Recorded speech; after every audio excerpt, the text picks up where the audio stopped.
What's up, YouTube? It's Chris with Murphy Firearms Training here, and I have two dandy little guns to show off today, competitors in the market, if you will. I'm going to start with this. This is a Heritage Rough Rider. Okay, so Heritage Manufacturing.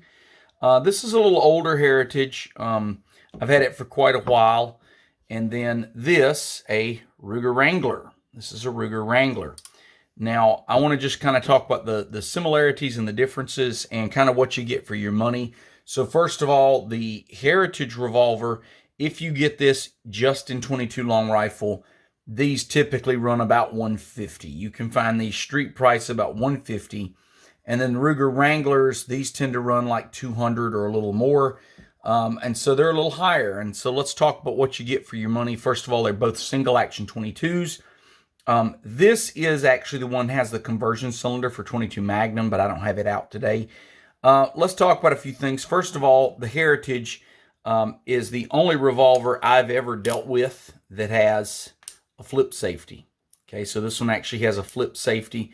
And the way that works is real simple. When you flip this little switch up, it flips this little bar, and that little bar blocks your hammer from contacting your firing pin, and so you get that situation there, where basically your hammer will not contact your firing pin, okay?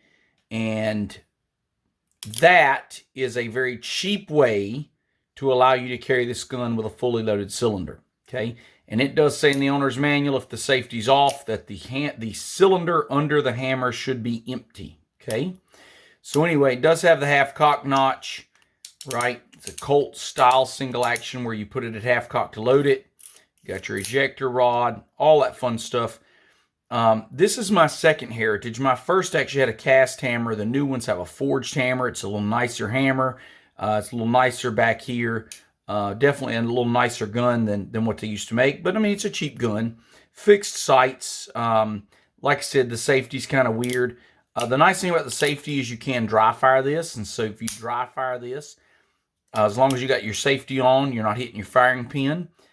Do know that if you dry fire 22 and this actually hits the firing pin, it's going to either damage the cylinder or it's going to damage the firing pin to the point where it won't reliably ignite your ammo anymore. Now, if we open our loading gate and we press this button right here and pull the rod out, and cylinder comes out, and that's how you would disassemble this to change to the 22 mag cylinder.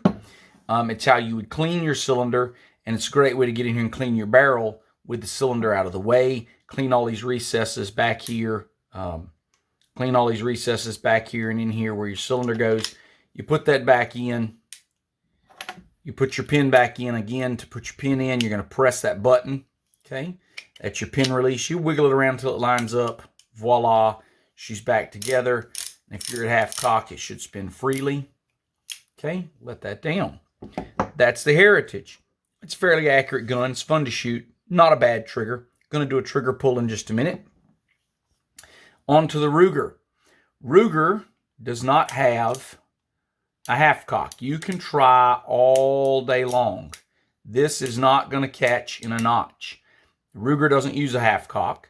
Open the loading gate, and the cylinder freewheels. Now, this is nice because if you goof while you're loading, you can actually turn this one backwards. The Heritage, if you goof while you're loading, it turns that way. It will not turn the other way. So one of the neat features of the Ruger Wrangler is this cylinder totally freewheels in both directions. Okay? To take it apart, it is the same process. You're going to push that button, pull that pin, out drops your cylinder, clean your barrel, clean all these recesses, right? Put this back in. I did forget to mention this Ruger is in a special color called plum. And it's an old antique bronze brown color. Kind of a cool color. I like it. Okay. So that's that. Close that. Cylinder locks up. Now, the neat thing about the Ruger, this has a transfer bar. Okay. So this is a modern firearm. This is designed like your modern double actions. It has this transfer bar. That bar is what presses your firing pin. And so if I pull the trigger, see that bar comes up, let the hammer forward, Now, at some point during this, I let go of the trigger. Notice that bar falls out of the way. Because that bar falls out of the way, if my thumb slips, this hammer does not contact anything. So if you look at it from the side, this piece that protrudes up hits the frame above the firing pin. And this recess right here is for the firing pin. And so your firing pin is not contacted unless you hold the trigger down. Now, I just heard the whole internet cringe. One more time. You're not supposed to dry fire 22. And if you're holding the trigger, this transfer bar is staying up, and it is definitely contacting the firing pin. Well, that's something cool about the Ruger, is it says in the owner's manual that this can be dry fired. Okay, Ruger designs their 22s to be dry fired, and so if you want to practice, you can squeeze that trigger and let it surprise you and fire off a round. Okay, a little nick in the finish.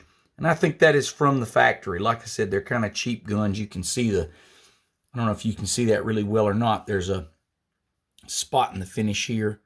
Okay, a little spot in the finish on this one. But, you know, and that may buff out. But it's like some kind of Cerakote, some kind of coating that's on these. And I've handled a few, and some of them the finish is flawless. There's another little spot here by the Ruger Wrangler. You know, they're okay. They're not great. They're cheap guns. But anyway, so you get the transfer bar. Now what that means is you can carry this with a loaded chamber because this hammer cannot contact your firing pin, which means you're absolutely in no danger of this discharging. The Heritage, if you carry it with the safety off, you absolutely must have an empty chamber under that hammer. So if this safety's off, this needs to be an empty chamber, or this does risk if you hit the hammer with something. If you hit this hammer with something, this can go off. So the Ruger is a little safer. You do get the freewheeling cylinder. You get that modern safety of a transfer bar. And overall, I mean, I think it feels good in the hand. The Ruger's, it's solid. I mean, it feels well made. The Heritage is no slouch, but the fit and finish is a little better on the Ruger, and they're both cheap guns. Don't kid yourself. You're not getting, you're not getting a really nice gun when you buy one of these. So anyway, I'm going to break out the old trigger gauge here. See what we can do. All right. Go ahead and set the safety on the Heritage so I can dry fire it and not damage my gun. Let's pull the trigger. Not bad, folks. 3 pounds, 8 ounces. Let's do a 3-shot average here.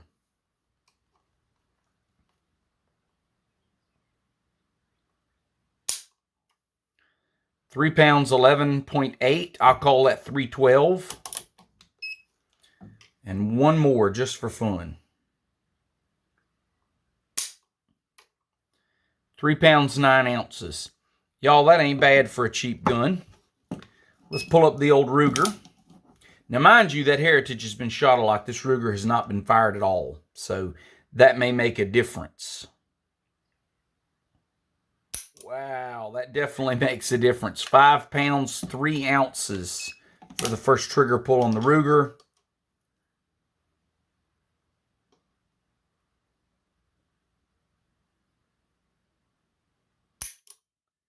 £5 pounds, 5.5 ounces for the second pull on the Ruger. And one more. 5 pounds, let's call it 5 pounds, 5 ounces. So, couple pounds more for the trigger on the Ruger. And I may credit just a little bit of that to the fact that this Heritage has been shot a lot. The Ruger has not been shot at all. But I don't think this is going to lose 2 pounds after being shot some.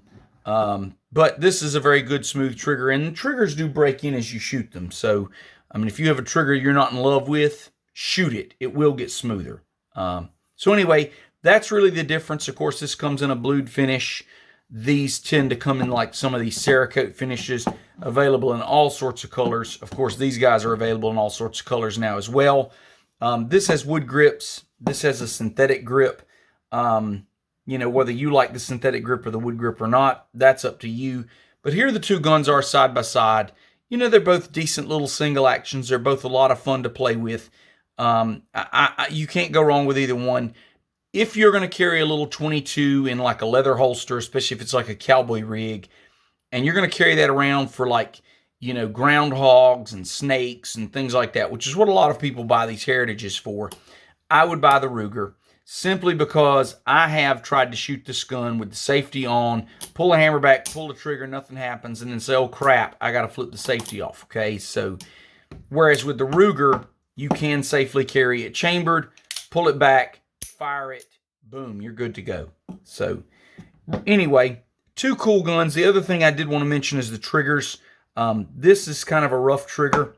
The Ruger is a very smooth trigger, and it is much wider. The trigger on the Ruger is much wider. And I think that's the reason I didn't realize the trigger pull was heavier, is that the trigger is smoother and wider. And so it really is a good feeling trigger pull. So, but there you have it, folks. Everything else pretty much identical. Like I said, you got your ejector rod on the Heritage. You got your ejector rod on the Ruger. It ejects real well. Because it free floats, every now and then you don't get this thing lined up perfectly. But it's kind of neat the way they did it, because it kind of self-aligns if you take your time. So it's not bad. But anyway, a lot of fun. Two really cool little guns. And, you know, hope you enjoyed it, guys. Please like and subscribe. If there's something you want to see, let us know. And thanks for watching. Appreciate it.